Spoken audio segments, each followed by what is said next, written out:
Habari zenu ndugu wapenzi na mashabiki wa Yetu African Movie, Yetu African TV. Nawakaribisheni ndugu yenu hapa Ausi Mageto Tumbalingala.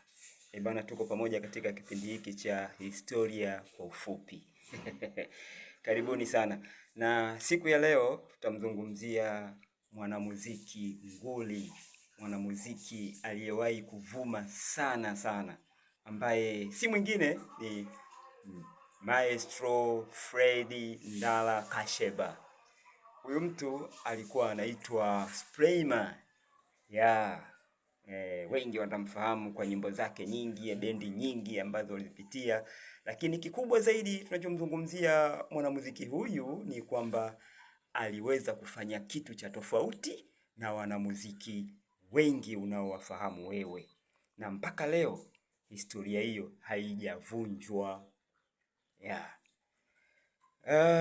Fred Ndala Kasheba kiasili yeye ni Mkongo, lakini alianza shughuli zake za muziki kule, lakini mpaka anafika hapa Tanzania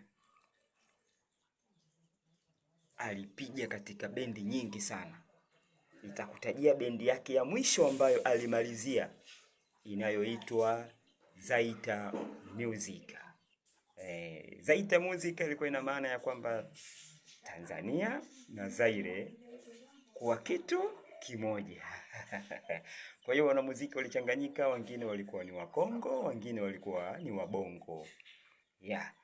Kitu kikubwa cha tofauti ambacho alikifanya maestro huyo maarufu akimuita Sprayman ni kwamba aliweza kupiga gitaa lenye nyuzi 12, akiliita full dozen. Gitaa hili aliweza kulipiga Maestro Fred Ndala Kasheba peke yake, ndani ya bendi yake, ndani ya nchi hii na nje ya Tanzania.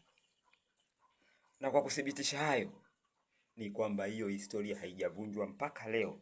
Hakuna mwanamuziki yoyote anayeweza kupiga gitaa lenye nyuzi 12 mpaka leo. Niambie, bendi gani umeiona ina gitaa lenye nyuzi 12 kama la Ndala Kasheba?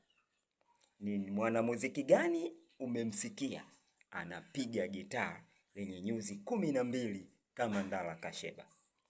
Ausi Mageto kwenye historia kwa ufupi. Karibuni sana.